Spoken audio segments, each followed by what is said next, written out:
Dans la vidéo précédente, vous avez défini des variables et vous les avez typées. Regardons de plus près ce que nous dit Visual Studio sur le type int.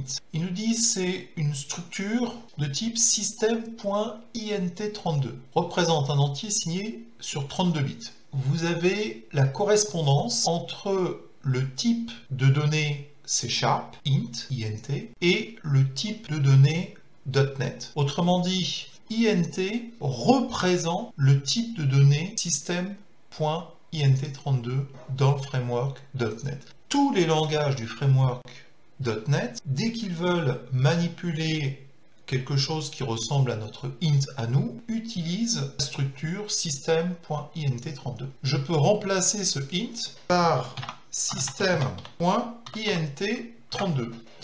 Et mon programme va parfaitement fonctionner. On peut le vérifier. Très bien. Voilà, ça marche très bien. Vous remarquerez aussi qu'on a à nouveau le système qui est le même système qu'ici. Donc je pourrais même ne pas préfixer par système. Voilà, et utiliser que int32. Hop, ça marche toujours. Donc je vais quand même revenir en type C#. Vous voyez par exemple que vous avez la possibilité d'avoir plusieurs types de données C# et que ces types de données correspondent à des types .NET. Et pour chacun de ces types, vous avez des plages d'entiers qui sont disponibles. Vous avez beaucoup de choix. Vous allez utiliser au départ le type byte, le type int. Donc ces types sont utilisés pour stocker des données entières. Et vous avez sur la droite les plages de valeurs autorisées. Mais vous pouvez aussi stocker des données avec des décimales ou des nombres très importants que l'on appelle des flottants. Vous avez la possibilité aussi de jouer sur la précision en fonction des besoins de votre programme. Un troisième type de données, ce sont les types de données de type caractère et logique. Donc vous avez notamment pour les caractères le type char et le type string. Nous avons déjà utilisé dans le programme le type string qui correspond au type .NET system.string et c'est bien évidemment une suite de caractères. Et vous pouvez le vérifier en survolant la string et vous voyez bien apparaître system.string. Certains peuvent s'étonner de voir, quand vous tapez string, justement les deux valeurs. Eh bien, le premier correspond exactement au string du type C#, alors que le deuxième correspond au string du type .NET. Alors il existe aussi un quatrième type .NET qui n'a pas d'équivalent C#, c'est tout ce qui concerne les dates et heures. Et en particulier, vous avez donc un type .NET qui est system.datetime.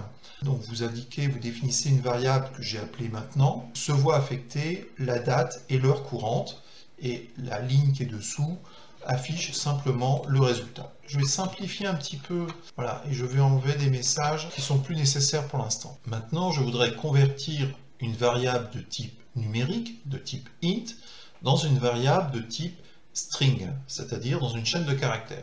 Alors pour cela, je vais déjà créer cette chaîne de caractères que je vais appeler mon message complet et je vais dire que c'est en fait la concaténation de mon message de bienvenue plus mon âge, mais je vais changer un petit peu le message de bienvenue quand même, plus mon âge, plus le fameux en qui apparaît derrière. Donc je vais changer un peu ce message là et je vais mettre vous avez 35 ans dans cet exemple-là. Plus exactement, je vais remplacer toute cette chaîne de caractères par mon message complet. Donc ici, je concatène une chaîne de caractères avec une variable locale qui est une variable entière et une autre chaîne de caractères. Visual Studio est particulièrement conciliant puisque il a compris, semble-t-il, que mon âge devait être converti en une chaîne de caractères. On peut vérifier s'il y a un message d'erreur. A priori non, puisque tout se déroule bien. Moi, je vous invite plutôt à demander explicitement la conversion de la variable mon âge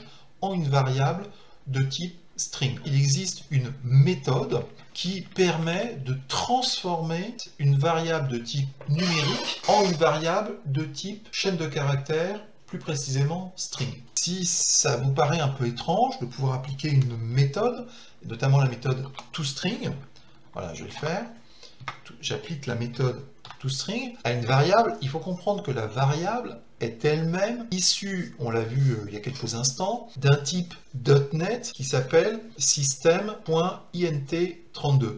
Et le type .NET System.int32 a justement une méthode qui s'appelle toString et qui permet de convertir explicitement une chaîne numérique en une chaîne de type string. Donc je peux vérifier, voilà, tout fonctionne bien. Alors maintenant, imaginez le contraire, c'est-à-dire que vous souhaitez récupérer une valeur numérique qui est stockée dans une chaîne de type string, dans une variable de type int. Et pour cela, je vais mettre en commentaire ma ligne. Alors, pour mettre en commentaire, le plus simple, c'est de mettre les deux barres penchées pour pouvoir dire au compilateur, tu ne tiens pas compte de cette ligne. Donc je crée une variable de type string qui va contenir en réalité une valeur numérique. Voilà. Donc je souhaite récupérer le contenu numérique. Donc pour cela, je vais créer une variable mon âge x 2 qui va être égale à mon âge double. Sauf que Visual Studio râle, puisqu'effectivement, il ne peut pas convertir implicitement le type string en int.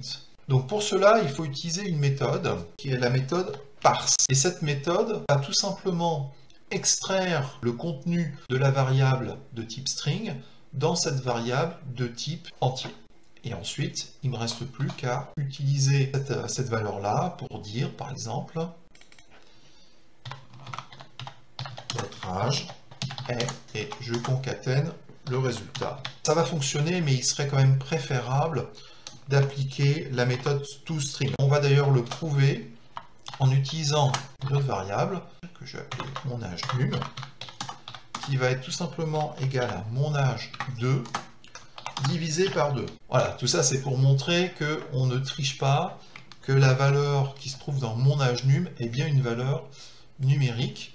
Et si tout est juste, celui-ci, je vais le mettre en commentaire, j'en ai plus besoin, celui-ci aussi pour l'instant. Donc pour récapituler, là j'ai une variable de type string qui contient une valeur numérique en réalité. Je convertis le contenu de cette variable dans une variable de type int. J'utilise le résultat numérique pour diviser par 2 et je peux afficher le résultat. Maintenant, il ne reste plus qu'à vérifier si ça fonctionne.